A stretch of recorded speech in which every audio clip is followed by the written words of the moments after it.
부동산 대폭락은 약한 부위를 먼저 때린다. 오늘은 부동산 대폭락은 약한 부위를 먼저 때린다 라는 제목으로 하승주 저의 대한민국 부동산 7가지 질문에 대해 리뷰해 보도록 하겠습니다. 이게 책 표지고요. 대한민국 부동산 7가지 질문, 7가지 질문, 7가지 주제를 통해서 내용을 전개하고 있습니다. 사야 하나 vs 기다려야 하나, 이 부분은 제일 마지막 장에서 다루고 있는데요. 하승주 지음, 저자는 하승주입니다. 예, 부동산이 이제 대폭락한다고 하는 얘기가 이제 한 10년 정도 됐거든요. 저자는 이제 대폭락론은 이제 패배했다, 그것은 틀렸다라고 보고 있고 다른 접근을 해야 한다고 합니다. 그러면서 부동산이 이제 대폭락할까라는 질문에서 부동산이 왜 대폭락하지 않았나라고 질문을 바꿔야 한다고 하는 건데요. 그러면서 저자는 정리를 하길 3가지 점을 들어서 부동산이 이제 대폭락하지 않았다고 합니다. 부동산이 대폭락하지 않은 이유를 이제 3가지 정도로 정리한 건데요. 보면요, 부동산 시장이 대폭락하지 않은 3가지 이유, 이렇게 소제목을 다시고요, 이렇게 말씀하고 계십니다. 부동산 시장이 대폭락하지 않은 이유는 다음 3가지를 들 수 있다. 첫 번째죠. 일반의 믿음과 달리 한국은 부동산 대폭등 시기가 없었다, 이렇게 얘기하시고 계시죠. 그러니까 대폭등이 사실은 없었죠. 이제 그런데도 비싸게 느껴지고 있습니다. 예를 들어서 이제 중국은 지금 방송인 차오르가 13년 전에 산 아파트가 10배 올랐다고 하고 있어요. 그 10배 오른 14년 동안 10배 오른 스타일로 해가지고 계속 14년이 지난다 하면은 10 곱하기 10에서 이제 100배가 되는 거죠. 중국은 이렇게 대폭등이 지금 있다라고 할 수 있는데 한국은 그 대폭등이 없었습니다. 이제 차후로 먼저 얘기하고요. 영재 발굴단 차후로 13년 전 구입한 베이징 아파트 10배 올랐다, 이렇게 나와 있고요. 연예인이시죠. 묘족이라고 하는데요. 한국에서는 이제 참여정부 당시 가장 높은 고점 있잖아요. 거기서 역산해서 13년을 하면은요, 한 5배 정도예요. 그런데 차오르는 이제 10배가 올랐다고 하니까 2배 더 빠른 속도로 오르고 있는 거죠. 중국은 조정을 겪을 겁니다. 그러면 이제 어떻게 볼 수 있느냐, 이제 가격이 오르긴 오른 거죠. 그런데 예전에 비쌌던 거 정도로 지금도 비싼 거다. 물론 더 오른 면이 있긴 하지만은 수용할 수 있는 부분이다 라고 할 수 있습니다. 그러면은 인플레이션을 이야기하지 않을 수 없어요. 인플레이션은 화폐의 값어치가 점점 싸지는 거거든요. 그러면서 대신에 이제 자산 가치는 점점 오르는 것인데, 화폐의 가치를 점점 싸게 하는 이유는 화폐 가치를 떨어뜨려야지 사람들이 화폐를 쓰거든요. 화폐를 써야지 경제가 굴러가거든요. 그래서 일종의 쥐가 이제 뭐 갉아먹듯이 뒤꿈치를 막 갉아먹는 겁니다. 화폐의 뒤꿈치를. 그래서 사람들을 쪼는 거예요. 사람들을 쪼아서 경제 활동을 하게 만드는 거예요. 화폐 가치가 지속적으로 상승하게 되면 사람들은 화폐를 들고 있기만 하려고 하잖아요. 돈을 안 쓰고. 그럼 경제가 안 굴러가죠. 경제가 안 굴러가면 나라가 망하니까 경제를 굴러가기 위해서 화폐 가치를 지속적으로 다운시킵니다. 보면요, 새우깡, 밥한바, 짜장면, 짬뽕 다 올랐죠. 근데 특히 그런 다 오른 상황에서도 이제 주택값 오르는 게 더 신경 쓰이고 이제 거기서 불만을 갖게 되죠. 삼성 주식도 계속 오르고 있습니다. 삼성전자 주식도. 그런데 삼성전자 주식 오르는 거는 별로 불만 안 갔죠. 대신 아파트 값이 오르는 거는 화가 나게 돼 있습니다. 그건 여러 가지 측면도 있겠지만은 의식주라고 하는데 뭐 밥한바 뭐 이런 것도 다 먹는 거죠. 옷도 다 먹는 거고 물가는 다 올라가는데 이건 일종의 진입 장벽 때문이다 라고 볼 수 있겠어요. 그러니까 살 수가 없다고 느껴지니까 밥 한 받는 가격이 올라도 먹을 수가 있죠.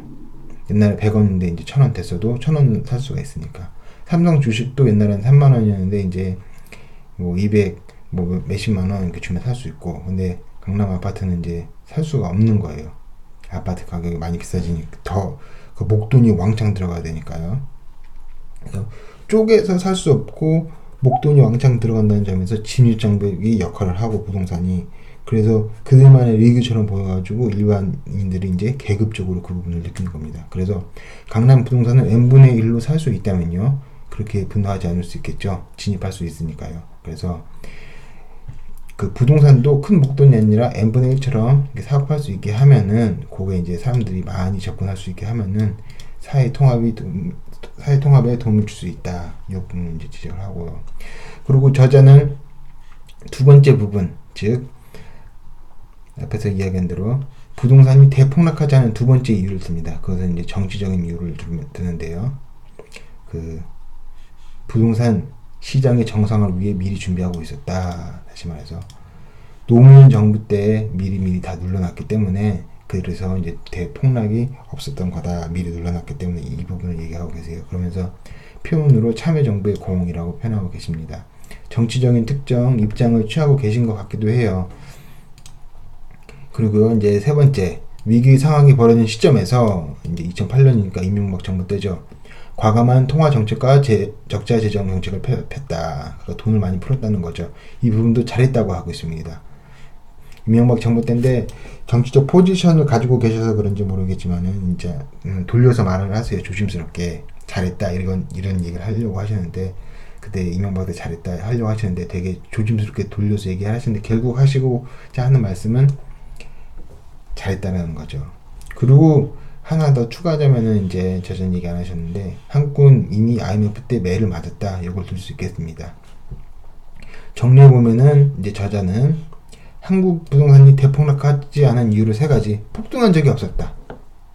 그리고 참여정부 때 잘했다.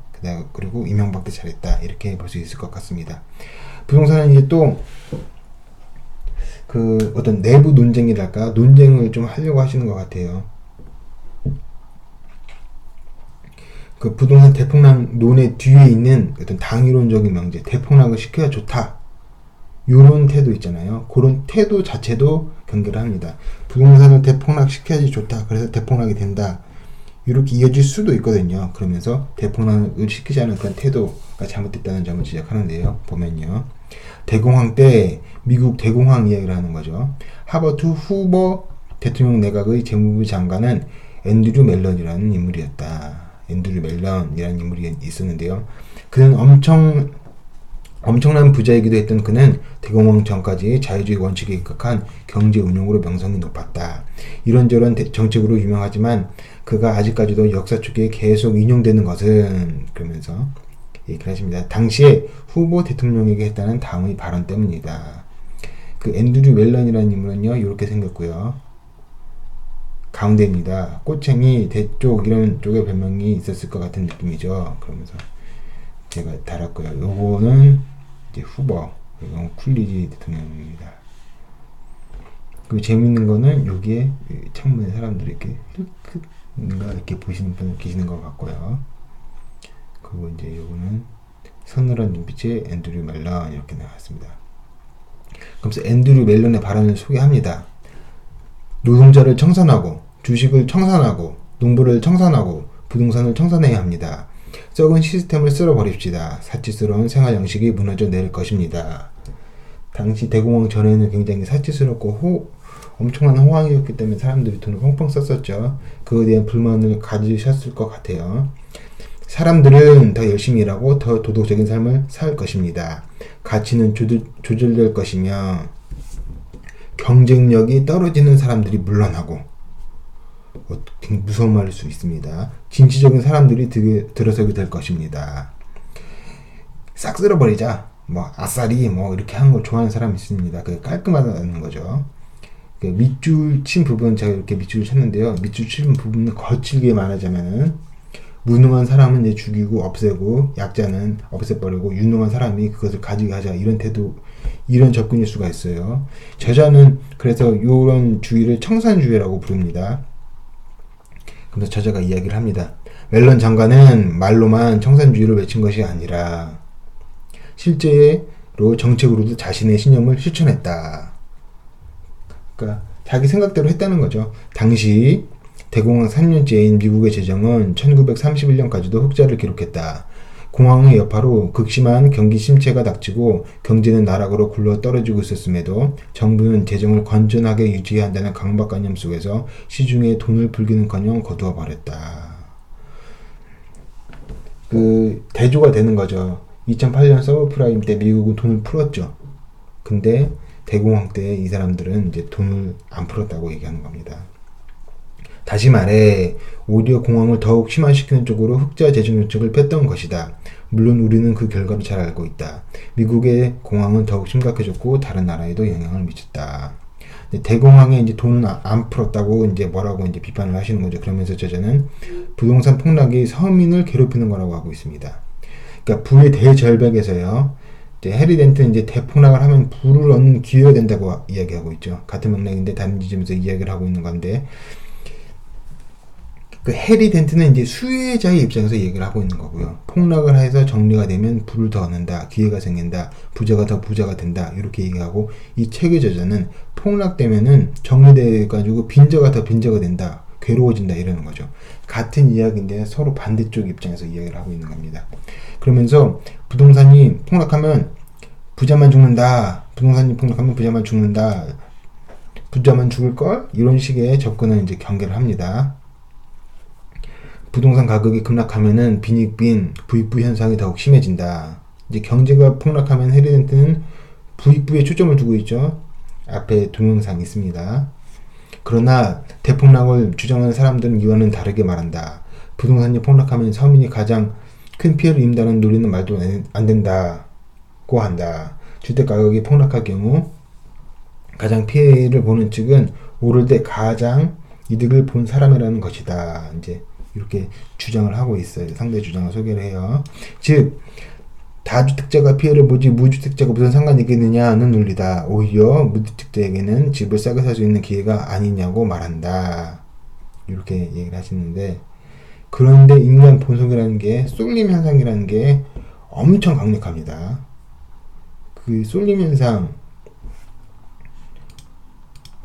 그 군중심리, 이게 굉장히 강해요. 거기서 벗어나기가 굉장히 어렵습니다. 그래서 폭락을 한다고 하면은 이제 폭락하면 싸게 살 수 있지라고 하겠지만, 또 멀쩡히 들고 있는 것도 파고 폭락하는 거 더 폭락하는 거 아니냐라고 하면서 이제 다시 그것도 파는 경우가 생겨요. 그게 인간의 본성이 그런 게 있습니다. 그래서 꾸준히 안정적으로 성장하는 게 좋은 거죠. 꾸준하게. 근데 꾸준하게 성장하면 또 사람들은 계속 성장하나 해서 또 확 몰릴 때가 있어요.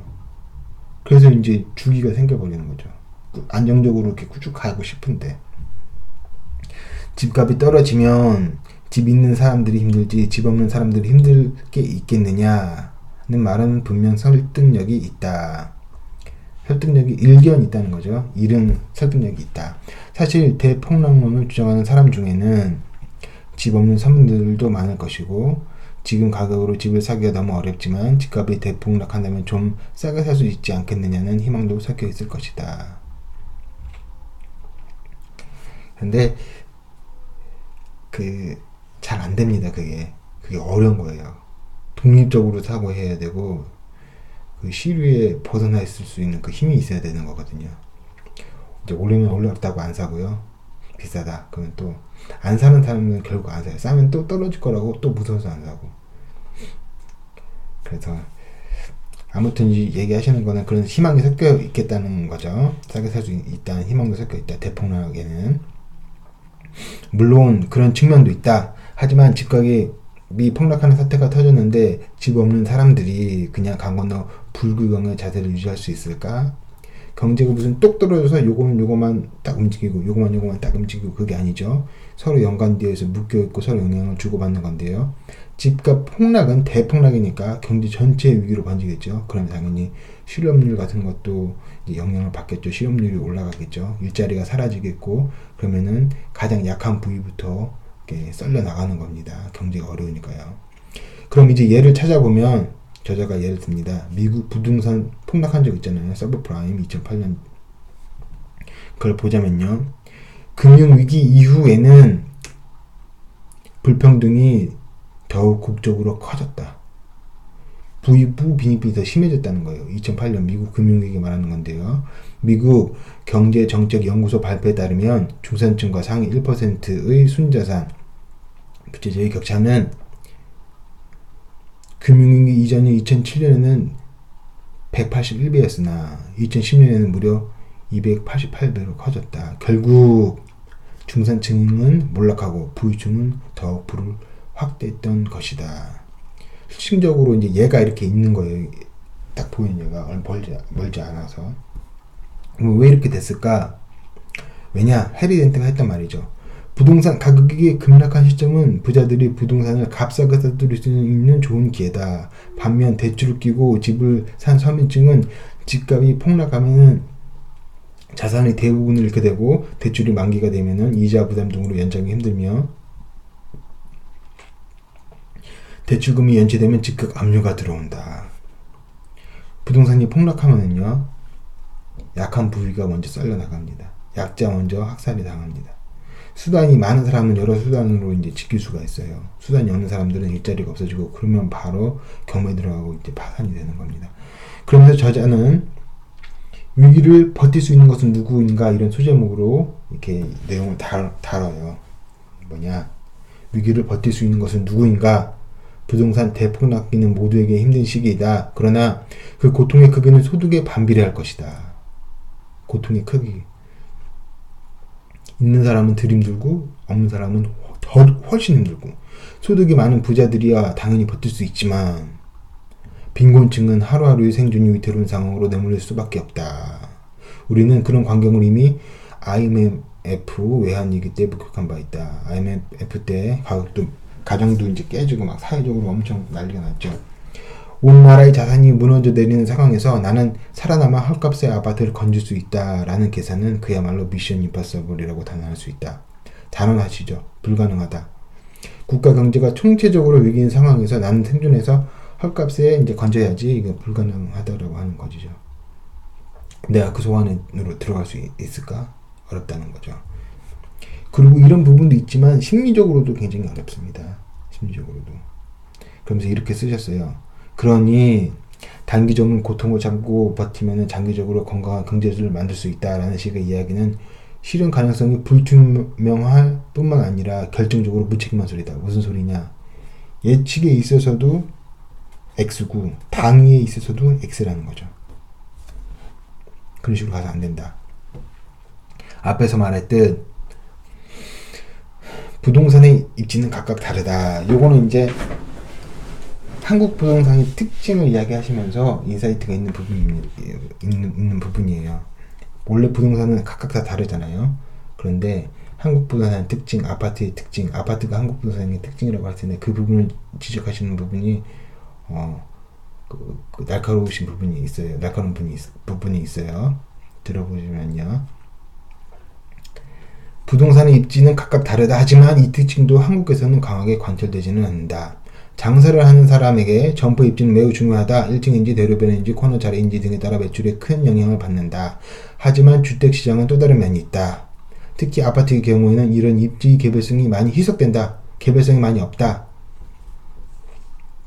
단체성이 강하다. 한국의 그런 얘기죠. 한국에서 아파트의 경우 매우 동질적인 상품으로 거래된다.